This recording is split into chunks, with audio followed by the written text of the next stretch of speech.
Yo, what's good? It's your man 100 Grand Ross with The Rock Never Stops. Tonight I want to do a recap of this Los Angeles Lakers versus Golden State Warriors game. If you enjoyed the video, smash the like button for me, hit subscribe and the bell for notifications.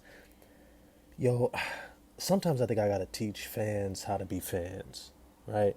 I think there's like some fans who just wanna cheer and holler no matter what.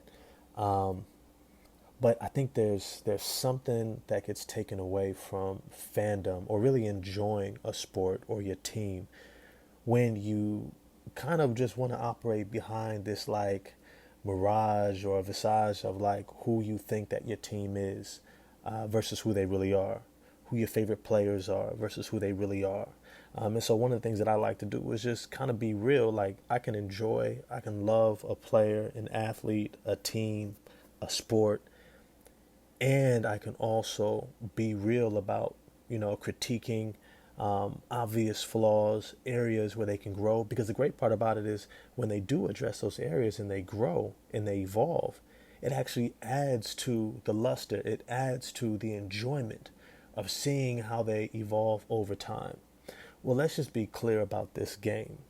This game was not a test for the Golden State Warriors. This was not a test. Yes, it's a regular season game and it has to be taken seriously because every game counts, especially in this year's race where it's like, yo, matchups in the playoffs are going to be important. I don't want to understate that at all. Getting the wrong matchups, not having home court against a specific team may be the difference between winning in six and losing in seven, right? It could be a big difference. And I do have the Golden State Warriors as my top two finalists to come out of the West between them and the Clippers. But it's to say that they have to make sure that they win as many games as possible. But this game was not a test. And so to try to evaluate your team, to try to evaluate this specific team in this game is really hard.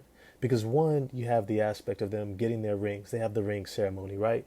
And a lot of times they're really high on that energy, and it's hard to kind of ground yourself to begin the game and to like really get locked in and play and execute how your team desires to play and execute, right? So sometimes guys are taking shots they don't normally take. They're a little jittery, dribble the ball off the leg, yada yada. Well, let's just say the Golden State Warriors kind of got past that pretty quickly. The game was a little bit competitive in the first quarter, but then by the second quarter, it just started to become a blowout. Um, but I want to point this out, and well, you know what? I'm gonna get to the Lakers side of it in a moment. But it's to say for the Golden State Warriors, I will say this: I also was curious how the reserves were going to respond in this game because this game is about mental fortitude. This game, specifically against the Lakers, was going to be about mental focus. Could they execute through all of the ceremony, all the celebration, all the fans? It's the first game of the season. You're actually expected to do something. James Wiseman is expected to do something. Jonathan Kuminga, right? Moses Moody, DiVincenzo's a new addition to the team, right? Like these guys were going to have completely different roles than what they had last season or the year before that in terms of James Wiseman.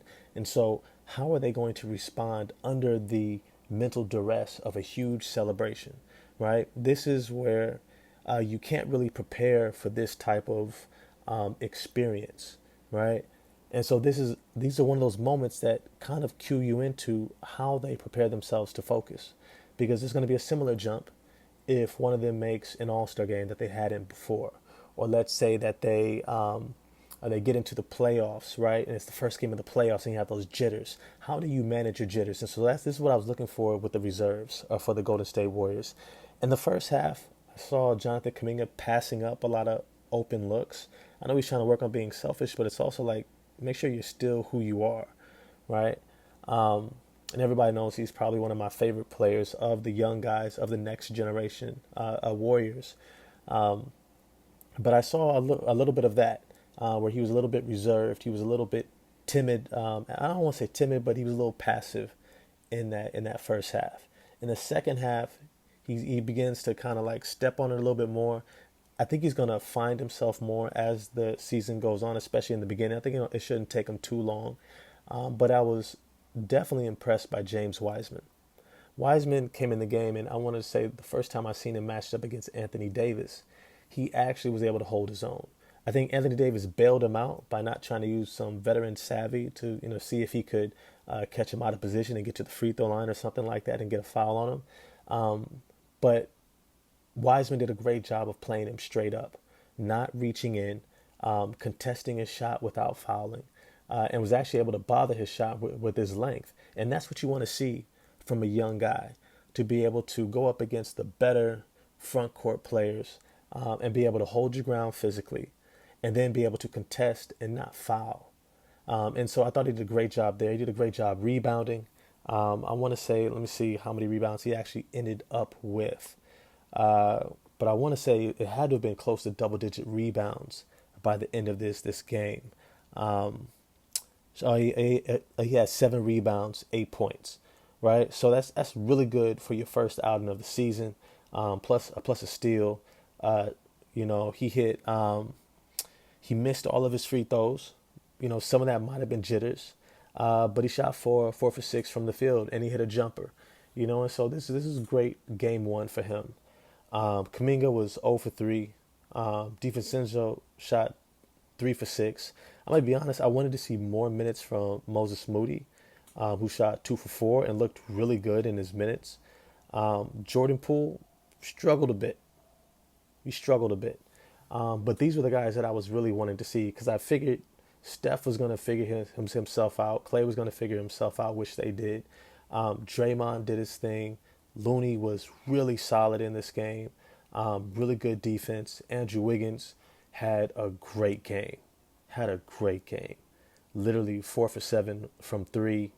Shot 57% from the field overall. I mean, this is a great game. Solid defense, rebounding, assists, got some deflections. I really liked what I saw from the Golden State Warriors. Now, the Los Angeles Lakers. I'm going to be real with you. Like, I am completely disappointed in how Rob Pelinka and Jeanie Buss have handled the LeBron James era with the Lakers. Clutch Sports set them up for success. They got you Anthony Davis with the roster you had, the veterans, the athletes, the shooters, and all you had to do was keep it together. That's literally all Rob Pelinka had to do, was keep that team together. And they kept tinkering with it. And I didn't mind some of the tinkerings when they brought in Montrezl Harrell and Dennis Schroeder. But then, right after that, Dennis Schroeder says, I'm going to be the point guard. And the problem was, the front office should have talked to him and said, look, we want LeBron James to be able to extend his career as long as possible. He's the point guard. You're going to be in the role that you've been all along, which is a 6-man. You're going to run pick and roll between you and Montrezl Harrell. He was a 6-man of the year candidate, coming off the bench for the Clippers, averaging almost 20 points a game. You saw what he can do with the Reggie Jackson pick and roll game. That's what we want you to do. That's what you're going to bring to the team, and this is who you're going to be for us to win. Instead, they let him dictate that, and I thought that was the beginning of it all. You don't allow a guy who hasn't won anything, who hasn't done anything of significance in the NBA, no All-Star games, no All-NBA teams. He doesn't get to come in and dictate to a championship team, especially one that has one of the greatest of all-time players. This is where the Lakers begin to frustrate me, because you literally inherited, you walked in, Rob Pelinka, you walked in with a championship team. All you had to do was keep it together. We saw what Kyle Kuzma did as soon as he went to the Wizards. His versatility as a forward to be able to play off the ball, on the ball, get out in transition, shoot and hit open threes. I mean, he really evolved his game with the Lakers, and he showed that he could actually perform at a high level in the NBA Finals. He showed that he could play at a high level next to another great player, because not everybody is able to elevate their game next to greatness. Some guys fawn. Some guys become passive. Some guys shrink from the moment. He learned how to not shrink. He learned how to be assertive. He learned how to maximize his game. Same with Alex Caruso. The same with Kentavious Caldwell-Pope. I thought these guys were essential to maintaining in the court, and yet they gave them all away for a gamble on Russell Westbrook. And here's the thing. In life, we're going to gamble, we're going to take chances, but what's really important is that we grow as individuals to learn where we're headed in the wrong direction, to be able to measure our steps out and say, you know what, I can acknowledge I should have went left when I went right. I should have, put pause instead of moving forward. And they haven't seemed to be able to do that. The worst part about it is they're not even able to make the changes necessary. You're at a point where you have to do everything you can to maximize the end of this guy's career, because each year you keep thinking, well, you know what, how much longer can he keep this up anyways? It's not that big of a deal. And yet he keeps it up. Every year he keeps it up. Every year he keeps performing at this level. I'm talking about LeBron James. Every year he continues to perform at this level. You just look worse and worse and worse and worse as an executive. You look terrible. You just threw away a 30-point game average season last season from one of the greatest players of all time. You just threw that away, keeping Russell Westbrook around. You should have been mid-season look, this guy isn't working. We might have to make a move. The worst part about it is you weren't even able to make that move all off season. The reality is you should have probably just benched him at the beginning of this season, said, look, we're not going to play him. We're not going to play him. We're not going to risk him getting hurt. And then now we don't have the trade value in him any longer at all, right? But even then, you should have made a move by now. We shouldn't even be in this position. It shouldn't be that hard to go out and get Gordon Hayward and maybe a Terry Rozier from Charlotte, right? Who's probably in tank mode. It shouldn't be that hard for you to go out and get 3-4 veterans from a team that's not even trying to win, right? It shouldn't have been that hard for you to go out and get Bojan Bogdanovic from the Utah Jazz and maybe a couple other veterans, right? Having the players you need is far more important than holding out for what you hope might come later down the road. Now, hey, I don't mind, just entertaining the idea that, hey, if the Trailblazers don't get off to a hot start, they might be willing to part with Damian Lillard. But there's a saying that a bird in the hand is worth two in the bush. And you trying to forecast what might be available to you and sacrificing what you already have is foolish. It's foolish. Remember, you already inherited a championship team that you gave away, that you undervalued, that you failed to acknowledge the significance of their roles on this team. And instead of you adding to what you had, you gambled and you lost in the gamble. You lost in the gamble. And now you're in this place. Now, I do want to say that I am impressed with Darvin Ham and what he's done. You could tell there's a cultural shift on this team. The past couple seasons under Frank Vogel, I would say for sure last season, maybe not the year before with that championship team returning, but last season, this team would have folded after going down 20, 30 points. They would have mailed it in. But this team actually came roaring back. And to be honest with you, if they didn't have a little miscue when it could have went from 13 points to 11 points and it was a turnover, I think LeBron James and Anthony Davis got their wires crossed on a transition break. And that could have knocked it down to 11 points. And then the Warriors come back and hit a three, and they go back and forth, back and forth, back and forth from 13-16, 13-16, instead of going 11-14, 11-14. Or who knows if Steve Kerr calls a timeout if they had scored and got it down to 11, and all of a sudden now it becomes a different type of pressure game, and the Warriors have to figure it back out. Right now, I don't believe the Lakers are really, showing that they could compete with the Golden State Warriors. I thought just the Golden State Warriors took their foot off the gas, and you can't blame them. Ceremony night, all those emotions. You're blowing this team out. You're almost ready to just mail it in at that point, drift off to the sunset. But the Lakers showed resolve, and I want to give Darvin Ham credit for that, because that's a cultural thing. That's something that you instill in a training camp, you instill in the players that we are going to compete. And I can appreciate that. I can appreciate that these guys will compete. I like Kendrick Nunn. I like what I saw from him.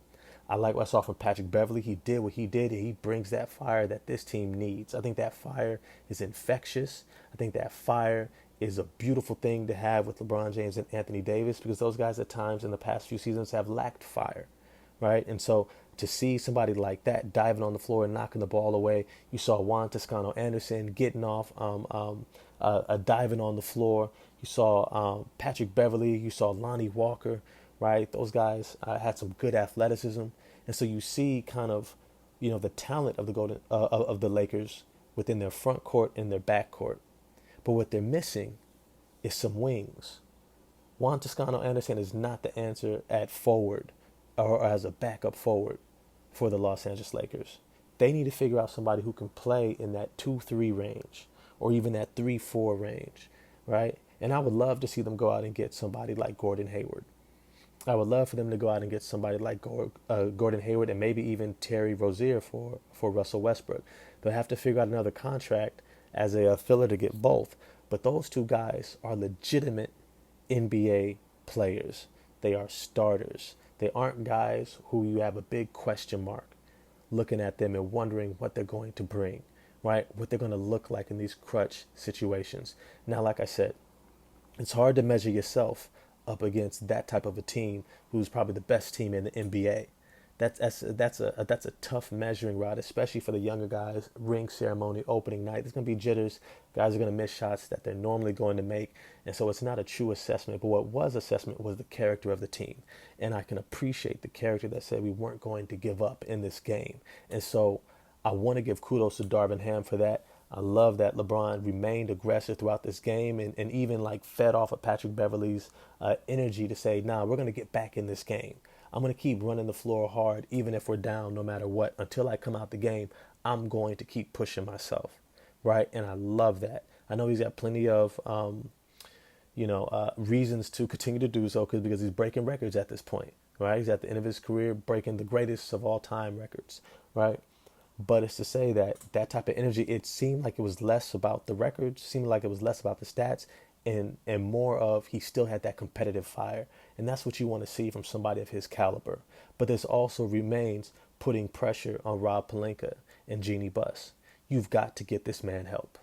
He cannot go this entire season depending on what's his name, Austin Reeves, and Matt Ryan and Cole Swider, right? Like, I don't care if they can shoot.